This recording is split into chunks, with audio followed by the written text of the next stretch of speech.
worshiping of deity, worshiping of deities. Now listen, when those people that go to worship deities, now the deities has priests.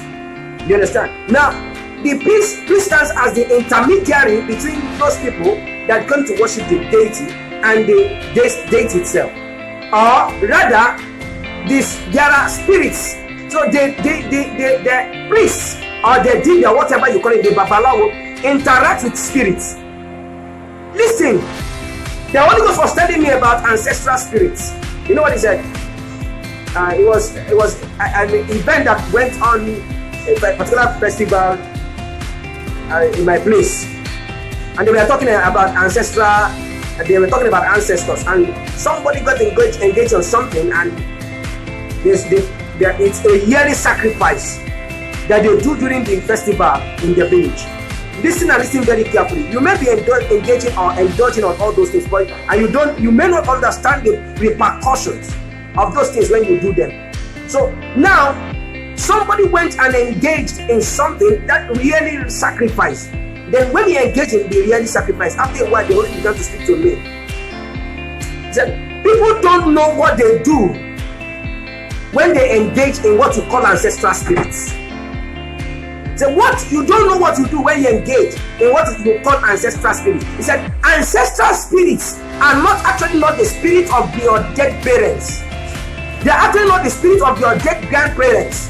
They are actually not the spirits of your dead great-great-grandparents. No, he said ancestral spirits are those spirits or demons that had walked with your ancestral parents. Because are those spirits or demons that your ancestral parents had went and hired or formed ally with, or rather consulted in their past.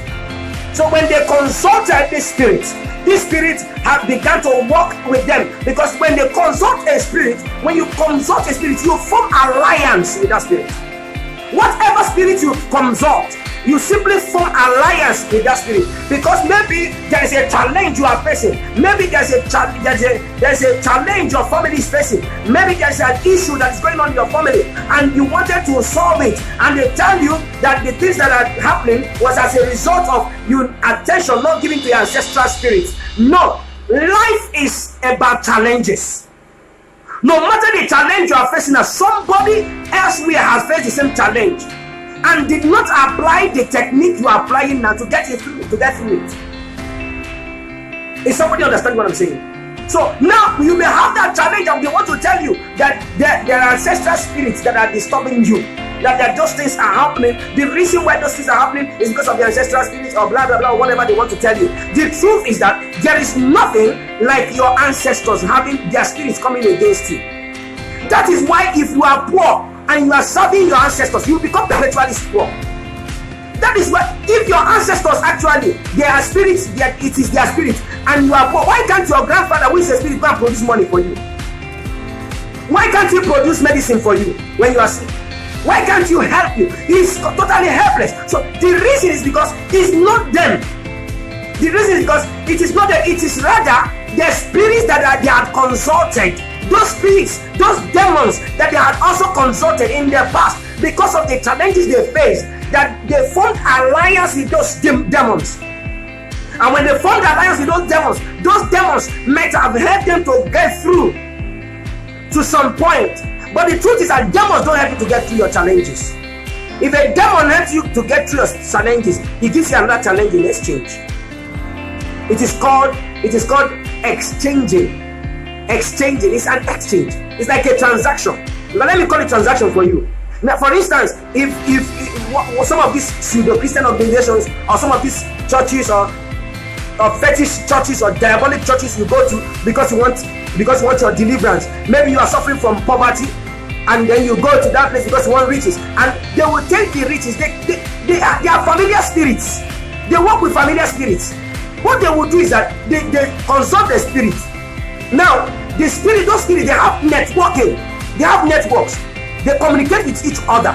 So what they do is, if you are having diabetes and you go there, they will simply take diabetes and give you stroke.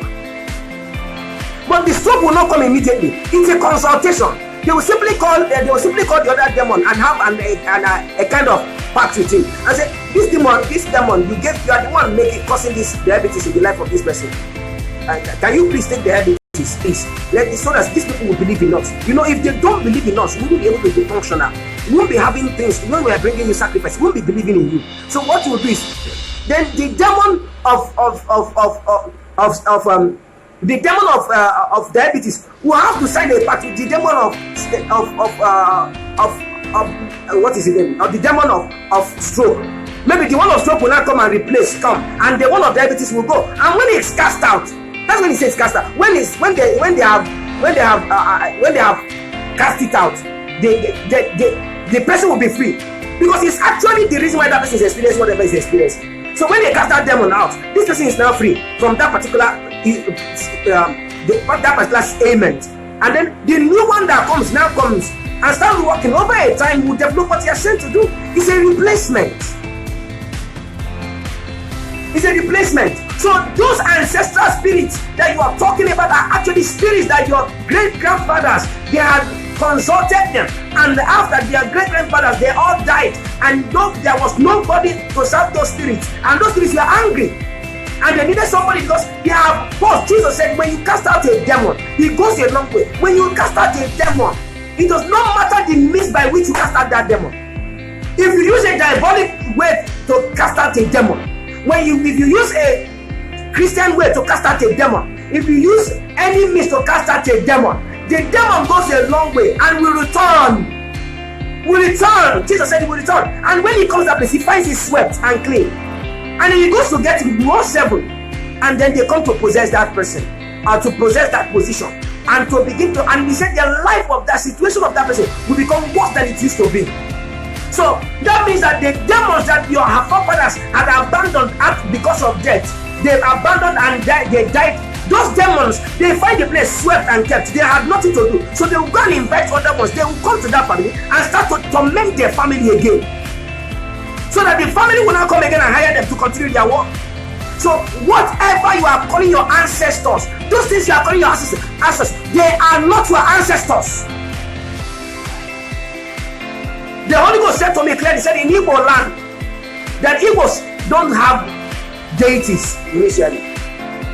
Now Igbo say we have, let me say it in Igbo. Igbos don't have deity. That all the idols that you saw in Igbo land were introduced to Igbos. Igbos were God people. They were Yahweh's people. They were Jah's people. They Hebrew Africans. And we migrated to this part of Africa. They started borrowing gods from their neighbors. In my community, most of the ROCs in my community, my people bring them from Anambra State. Nanka. As they are coming, they are bringing it. And the people from Uli are talking about, from Uli, they are talking about, there was no original ROC in Uli.